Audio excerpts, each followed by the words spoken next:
I'm so honored and privileged to have Ali Boak back with us on Ask a Doctor, What Your Doctor Wants You to Know with Dr. Virgie. Ali Boak is the director of the Global Center on Human Trafficking. And to follow up our last conversation about what your doctor wants you to know about human trafficking, today we're talking about what your doctor wants you to know about human trafficking and people with disabilities who are especially at high risk of being trafficked. Ali Boak has been a leader in the global movement in human trafficking for more than 25 years. As a recognized expert on the issue of child and adolescent trafficking and exploitation, Ali has worked alongside survivors of all forms of trafficking to develop innovative, survivor-driven approaches to prevent and address human trafficking across the United States, Africa, Eastern Europe, Latin America, and Asia. Also joining us today is Christabelle Robinson, communications specialist and trainer for the Global Center on Human Trafficking and lived experience expert. So Ali, first, thank you so much again for taking the time to talk with us and for all you do. Thank you. It's great to be back again. And Christabelle, wonderful to meet you. And thank you so much for taking the time to talk with us today and all you do. Thank you so much, Dr. Virgie. It's a pleasure to be here. So, Ali, the last time we talked, you enlightened us about the biggest myths about human trafficking.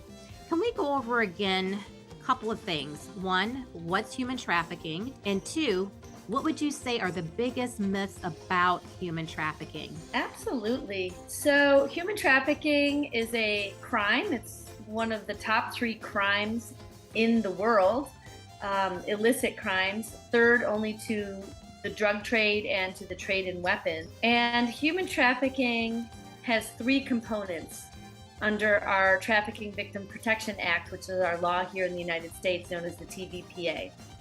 So we have 2 identified forms of human trafficking under our TVPA law: sex trafficking and labor trafficking. And I'm going to first just briefly talk about adult trafficking because things are a little bit different for minors, those under the age of 18. So for adults, for trafficking to occur, someone has to kind of get you. They have to harbor you, move you, have you in their car, have you in their apartment, have you somehow involved with them.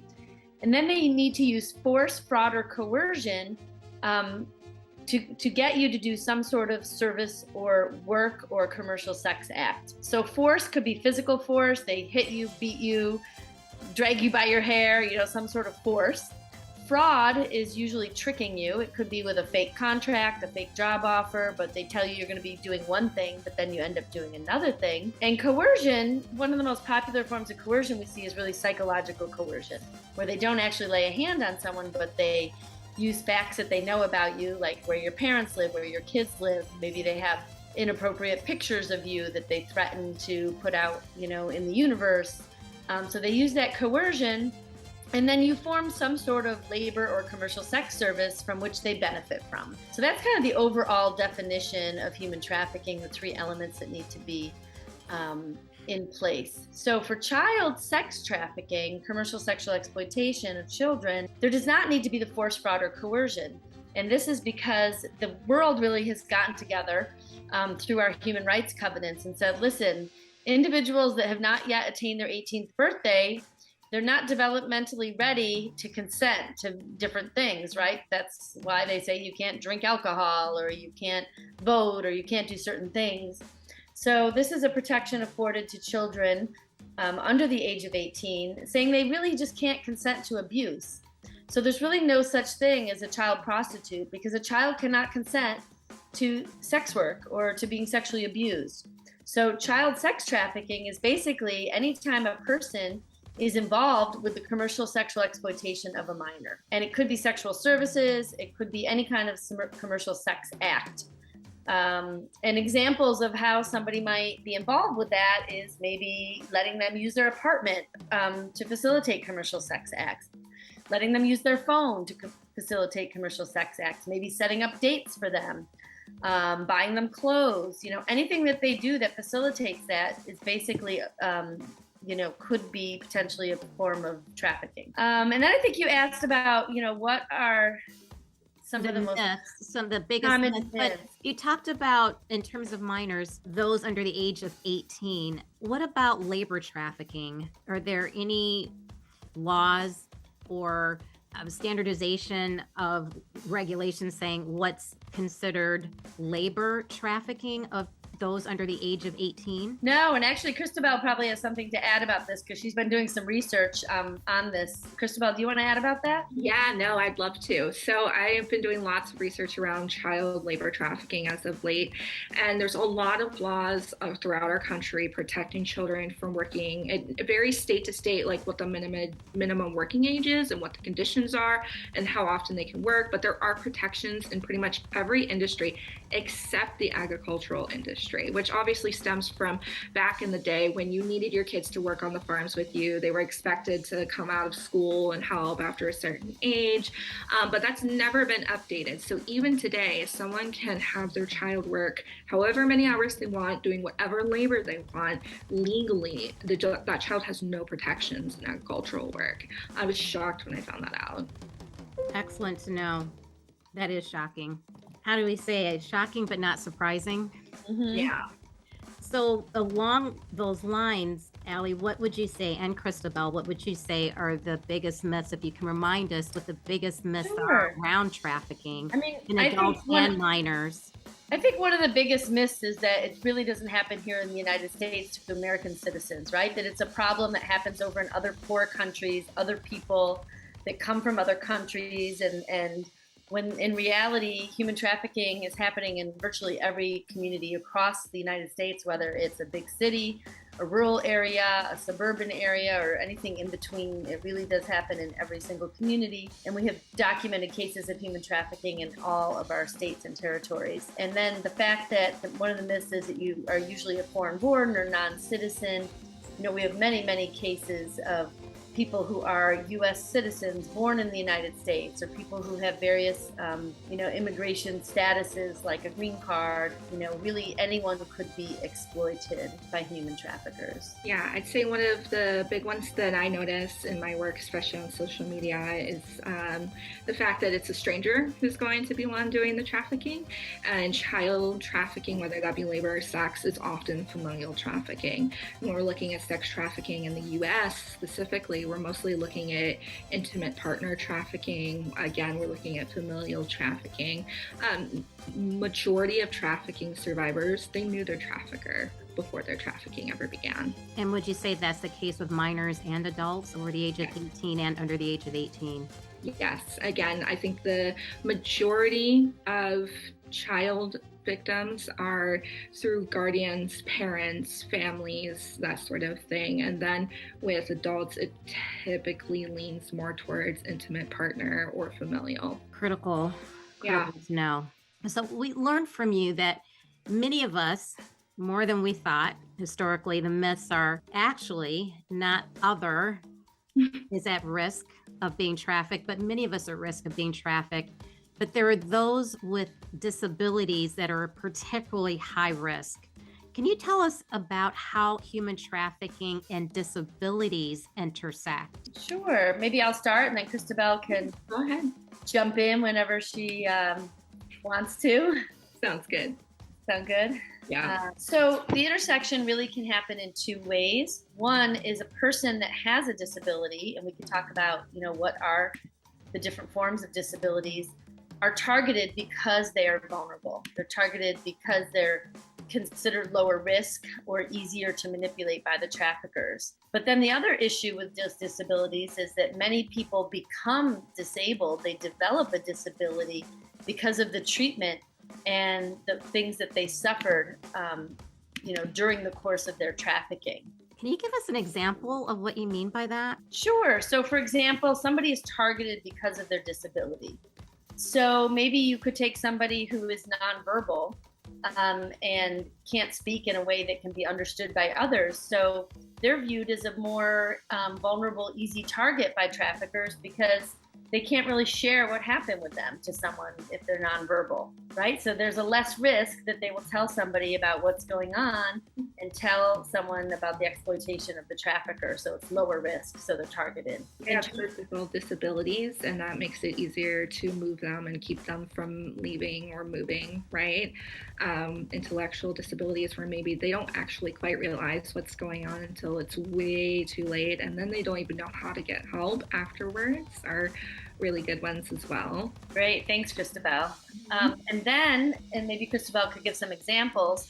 We have when a person becomes disabled because of their disability, and some examples of that are, in labor trafficking, not giving the workers that are exploited the proper equipment for their eyes or protective equipment, and maybe they lose a limb or a finger or an eye or something because of the dangerous work conditions that they're forced to work in. Yeah, and even if they're not losing actual limbs or body parts, the level of intensity of the work that they're performing and the hours they're performing, they often end up with permanent back damage, neck damage, knee damage. We're talking joints, they end up with chronic pain from the level of the workloads that they end up carrying.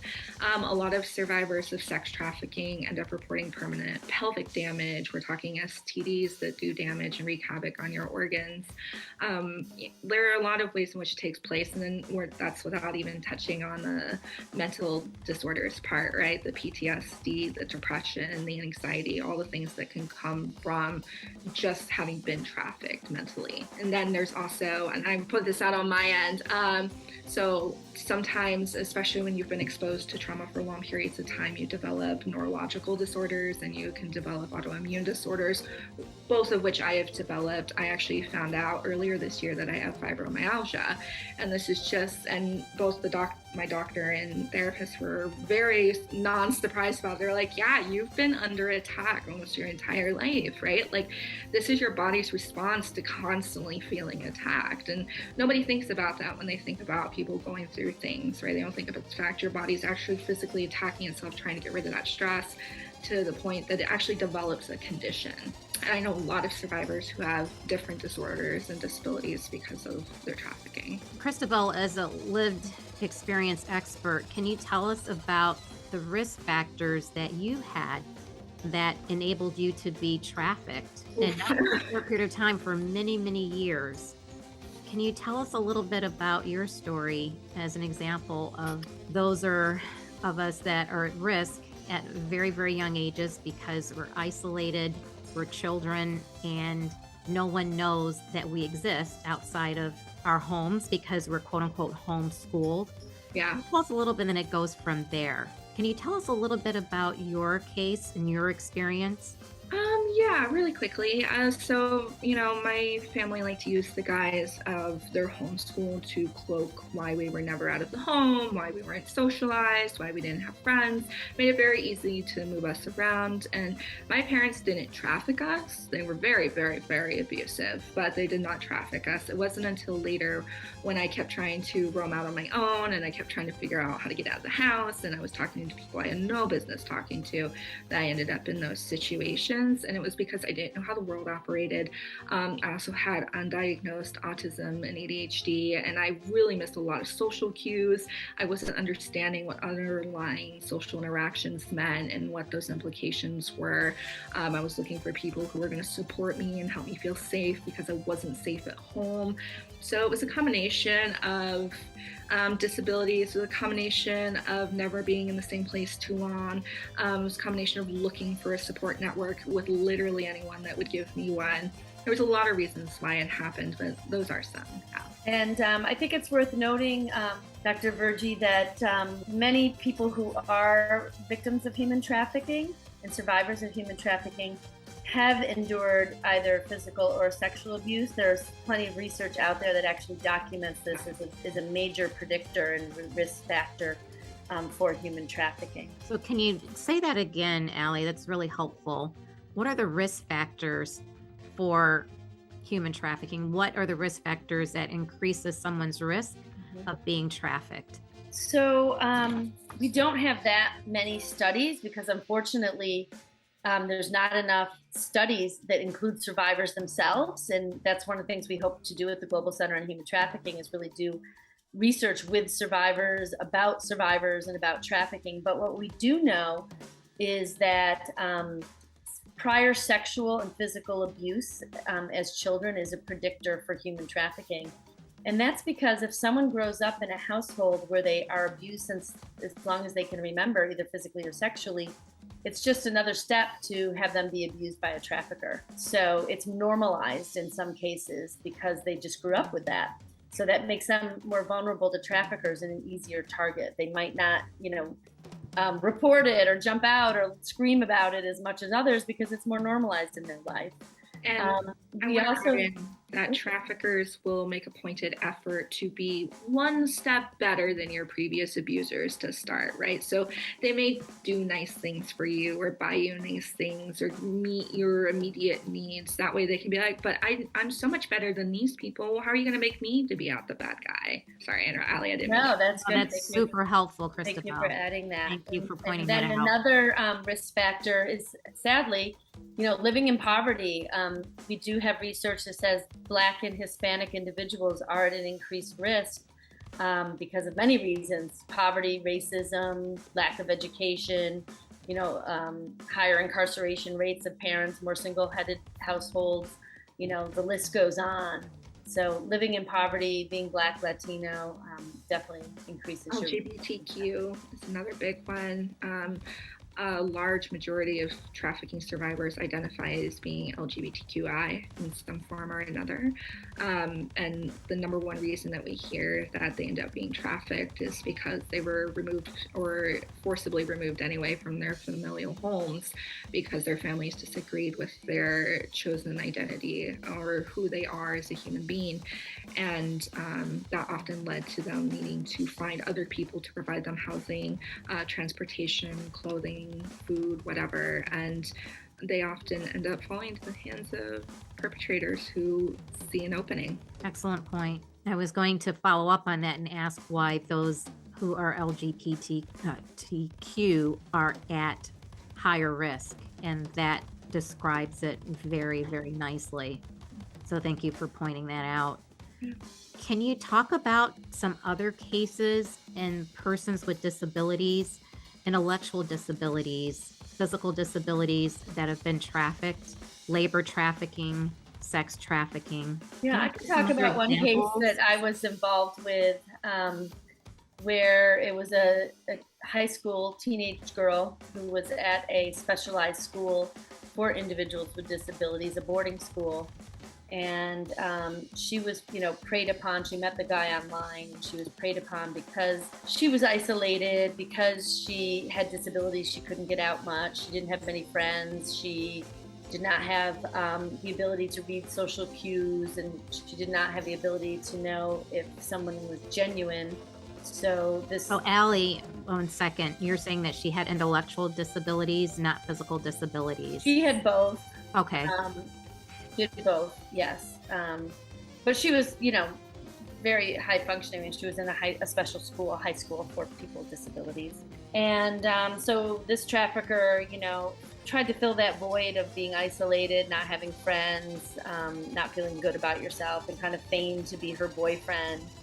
And he would come and pick her up from school and start taking her out. And like Christabelle said, at first it's like, oh, we're going to go to a restaurant. I'm going to buy you this. And, it's like a big love affair. And then get that person kind of under your spell and to trust you.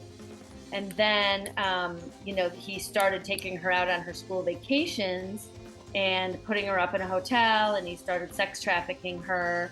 And luckily, she had very involved parents that were very loving and caring, and they got really all over this and contacted law enforcement, and they did an undercover investigation, and we were able to, as a Westchester County Anti-Trafficking Task Force, we were able to, work on this case and make an impact. But, this just demonstrates how people with disabilities are at increased risk. I don't know, Christabelle, if you have any types of case examples that you want to share.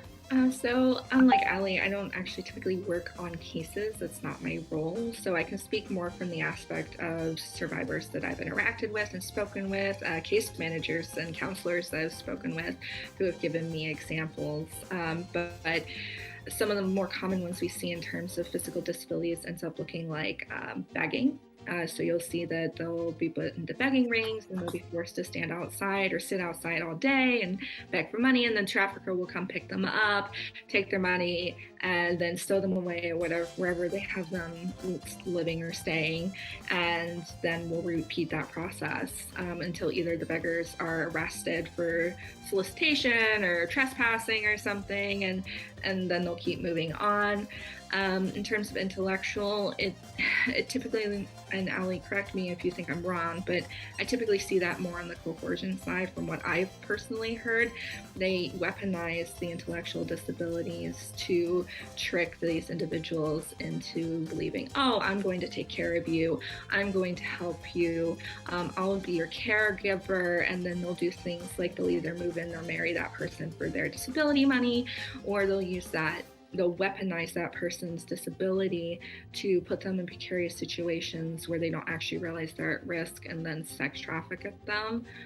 But that's some of the more common ways I've heard. And then traffickers will weaponize disabilities. Like I've heard of traffickers putting trackers in like people's canes or other disability equipment so that even if their victim tries to exit their trafficking, they still know where that victim is and will go hunt them down. Oh boy.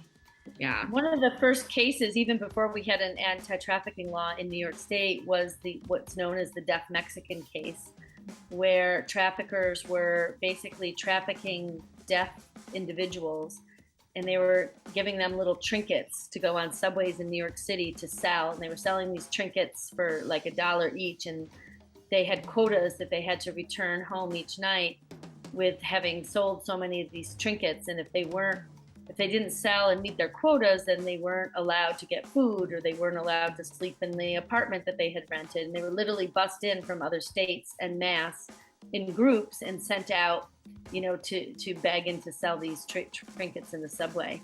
So sometimes the cases can be small on an individual level, and other times they're highly organized. Someone pointed out to me that often, and you can tell me what your thoughts are in terms of how frequent this is, that when we're pulling off the exit or going onto an exit when we're driving and someone is selling things like oranges and or flowers, fruit, mangoes, that they're likely to, instead of them having their own will to do this, that they're being trafficked.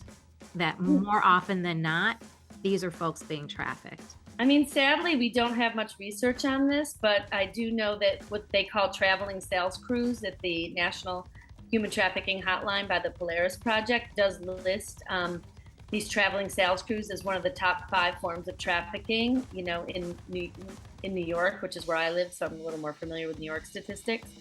So I would say that is potentially accurate given the hotline statistics, but again, we know so little. We have such little data that it is hard to know if it is just an entrepreneurial businesswoman who's out there selling her, mango shakes on the street, or if it is an organized human trafficking route. And, that's where if you see something, it is really best to call the Human Trafficking Hotline. And we'll share that information at the end of the show. But, we're going to share that at the end of the show again, definitely. And we're going to have it posted at the bottom of the show promo card. But can you tell us the number now? Yeah, let me just pull it up here.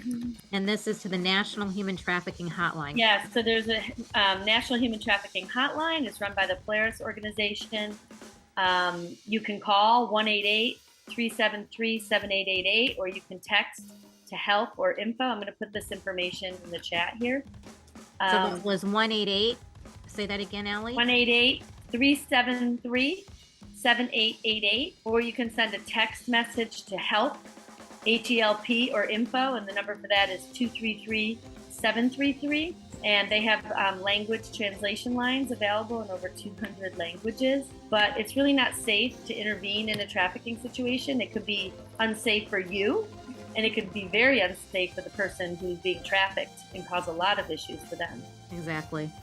So, Human Trafficking Hotline, call 888-373-7888 or text HELP to 233733. Yeah, and there you can give a tip and report what you see. And then this hotline has relationships with law enforcement and social service providers across the country. So, what would you say survivors of trafficking who have disabilities need compared to survivors of trafficking who don't have disabilities? Can you talk about that? Oh, yeah. Examples So the number one issue is ADA compliant housing and service locations. Many survivors of trafficking who are trying to obtain trafficking services after they've exited their trafficking have trouble finding a shelter that they can go to because it's not accessible for them to enter. Finding people who offer translators, so for like American Sign Language, people who have training to work with people who have severe autism or learning disabilities, like all of those things combined, like they don't have accessible services, they don't have accessible locations. Really the best thing that you can do is start to implement accessible locations into your programming, start to access translators, start to have informed staffing so that they actually know how to help assist these people, because there's a lot of people who don't and then feel very frustrated when people who have intellectual needs or mental needs come in and they're like, well, what's their problem? I don't understand how to help them. And like that would be like one of my big ones personally. I don't know if you want to add to that, Ali. No, I think you covered it. That's great. Yeah. What would you say that survivors of trafficking who don't have disabilities need? And that may be very broad, but let's try to address it. Yeah, so it's broad because it depends on what stage you're looking at, right? And a lot of this blankets over to survivors with disabilities as well. When we're talking about they've just exited their trafficking or they've just been identified, we're talking about basic needs. They, like before that you're taking testimony, before you're worrying about the legal side of things, they need clothes, they need food, they need to know where they're going to be putting their head after all that paperwork is done. Like they actually need to have some sort of setup. They need cash assistance so that they can actually get on the buses inside of the city or wherever they're at, so they can actually get to where they need to go. When we're talking about survivors who already have those established needs met, we're talking about long-term housing. We're talking about assessments to see what professional development, if any, that they have and what needs that they need to have met, whether that be as simple as starting with resume building, connections professionally, if we're talking about professional development training, if we're talking about mock interviews, if we're talking about counseling. Like mental health is a big one that people overlook all the time. They're like, oh, well, you have clothes and food, you'll be fine, you'll figure it out. And then these survivors go out to the world with all this unaddressed trauma, and they haven't addressed this trauma and the mental health issues that come with it. It makes it very hard to hold a full-time job when you're suicidal and you're depressed, and everywhere you go you're trying to pre-anticipate who's going to attack you and how. You can't trust anybody when you go out. Like mental health services are a huge gap in service provision right now, and I highly recommend more people consider implementing it into their services if they can and have those resources available. Long-term, we're still talking about educational needs being met. We're talking about long-term housing being met.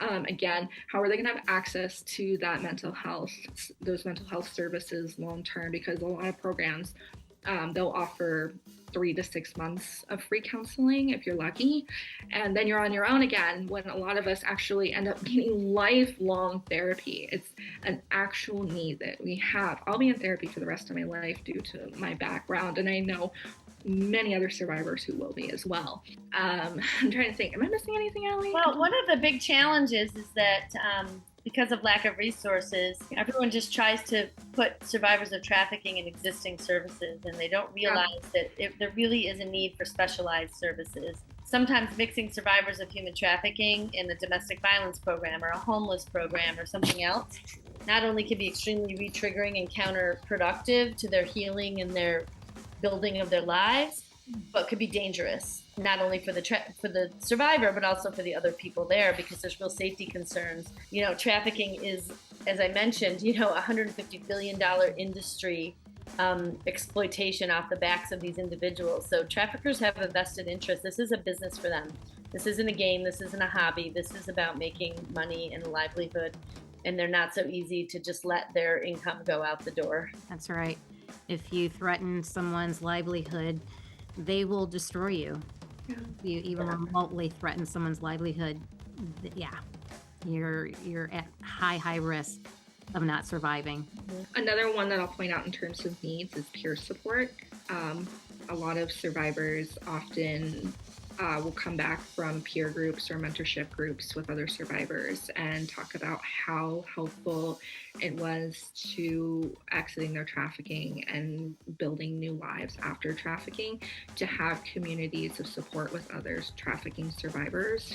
There's a sense of community in being with people who have experienced similar things to you and knowing the trials and struggles that come with that. And I highly recommend that people help other survivors foster these peer support groups so that survivors have somewhere to go and have that community where they can feel validated in their experiences. Because no matter how good service providers are, unless you've been trafficked, you're not going to understand necessarily what that feels like. And having that peer support group can make all the difference in the world in feeling understood and beginning that healing journey. Christabelle, in your case, as a survivor and lived experience expert, I have a two-part question. First is, what do you think was most helpful for you in getting help? And two, what do you think was most helpful for you in terms of what you needed after you were able to escape your abuse and your trafficking? So my story is pretty common to a lot of other survivor stories, actually. I did not realize that I had been trafficked until about 8 years, almost 9, after my trafficking occurred. I just ran away one night with people I had no business running away with.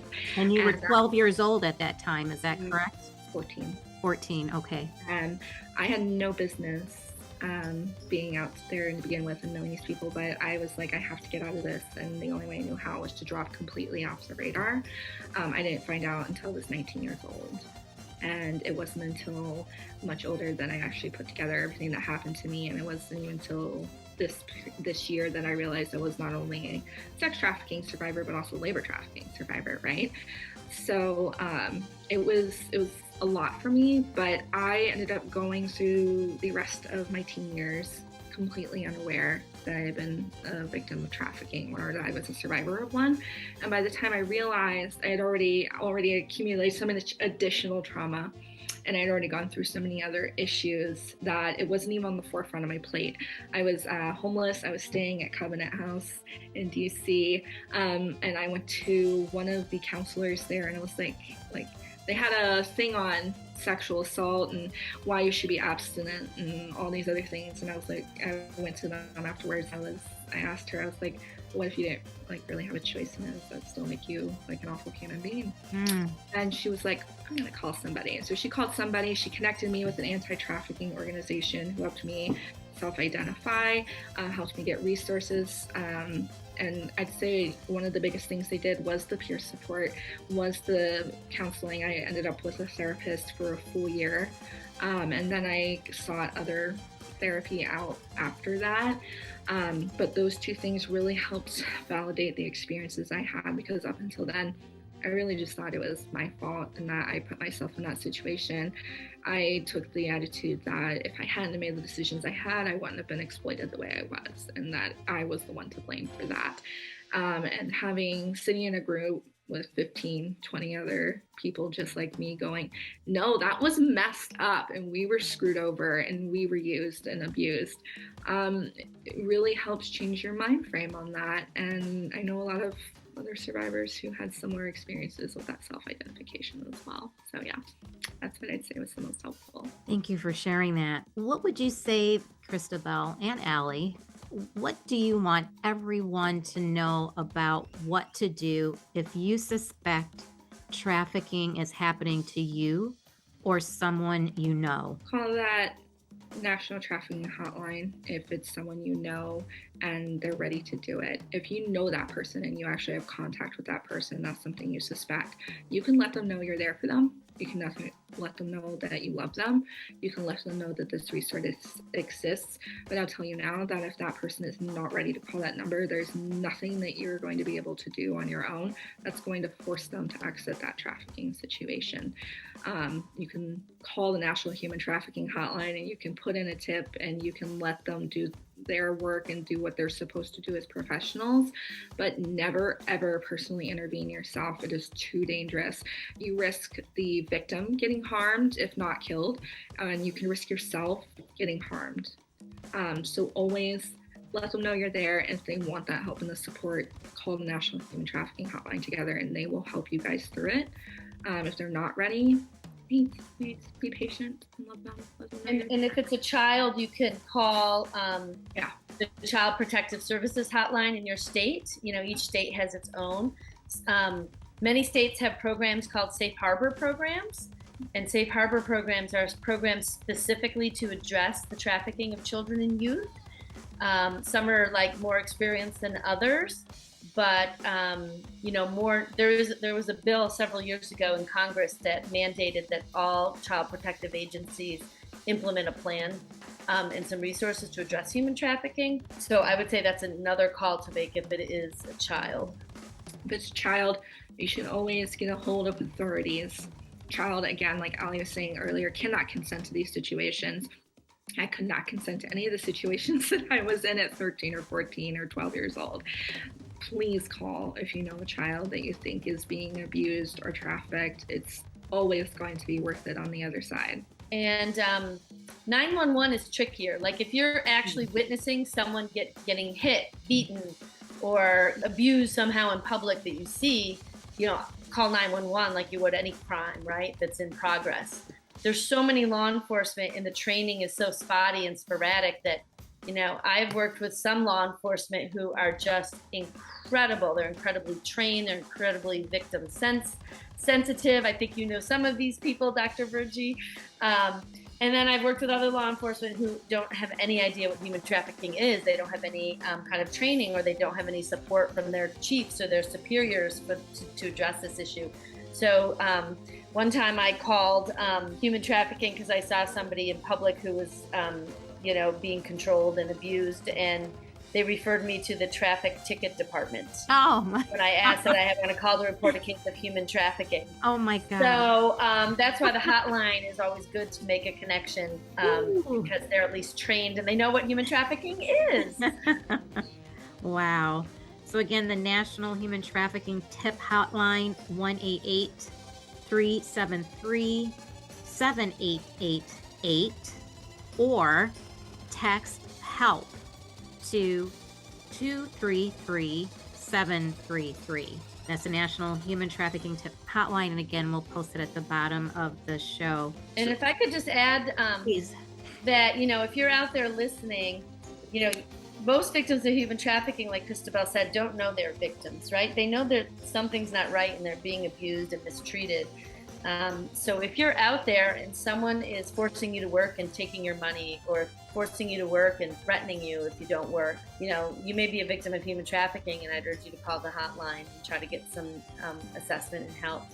If someone is involved with you setting up commercial exploitation with you, even if you're a minor, and even if you are agreeing to this is human trafficking and you should not be put into this position. If you're adult, if they're forcing you, if they're in any way physically hitting you or controlling you and moving you around, or threatening you, your family, threatening to distribute pictures or to harm someone or to harm you, or show them harming someone else as a threat of what would happen to you. If they're threatening to take your passport or your papers away, if they're threatening to call immigration, that's a huge one we see with trafficking of undocumented persons. If they're threatening to call the authorities and have you deported, please call the hotline. They do not care about your immigration status.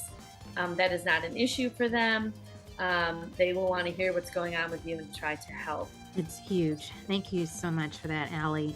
And getting back to what you said, Christabelle, in terms of someone we know who we suspect is being harmed, abused, or trafficked, or doing something that they don't want to do, or in a situation that they don't want to be in, if they're not ready to talk about it, we're the ones that can call that number. We don't have to let them know that we're calling that number. Would you say that that is the plan to do if someone we know who's not ready or not even acknowledging that they're being trafficked? Would you say the best thing to do is to call the number and maybe not tell them that you've called the National Human Trafficking Tip Hotline? What would you say about that? I think that it varies case to case and what the safety of the potential victim is. But I think that in a situation, if I knew that that was happening, then I would absolutely call the trafficking hotline for them.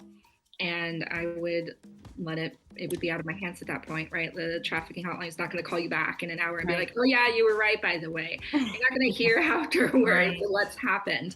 But they will do their best to make sure that someone who is informed and trained to do the job does the investigation and checks it out and see if that person is okay. If they are being trafficked, they will go through the procedure and the investigation to do the next best stops.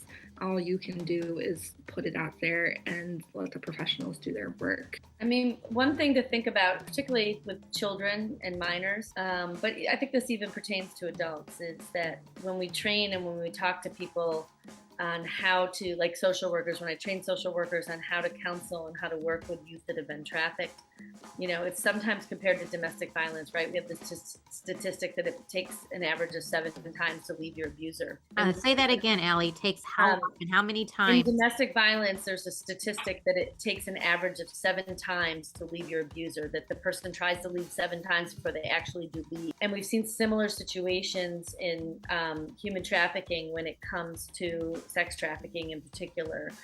And so when I train social workers, what I talk to them about is like, think about the needs that that person has. How is the trafficker meeting those needs, and how are you going to beat that and compare that? Because that's what you have to do, right? Because a lot of the victims and survivors are in this situation because they didn't have basic needs met, like Christabelle said, right? Whether the basic need be food, clothing, shelter, healthcare, love, attention. I've talked to many youth who were trafficked because they weren't getting love and attention from their families at home. You know, so you have to figure out, like, what can you offer them? And that's what makes it so difficult when we have so few resources, right? Like, they're not going to leave their trafficker just to go homeless. You need to offer them a safe place to stay.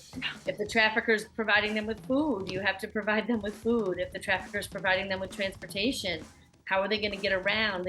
You know, it's very complex because you have to be able to plan and offer all of these things, because if not, it could be, you know, viewed as more secure, more safe to actually stay in the trafficking situation because of the threats that have been made. You know, that threat of what will happen to you if you leave, and then the uncertainty of, you know, where you're going to sleep, how you're going to eat, how you're going to get around, stuff like that. And there's a couple of extra points I want to add on to Ali's points, which were fabulous points, by the way, Ali.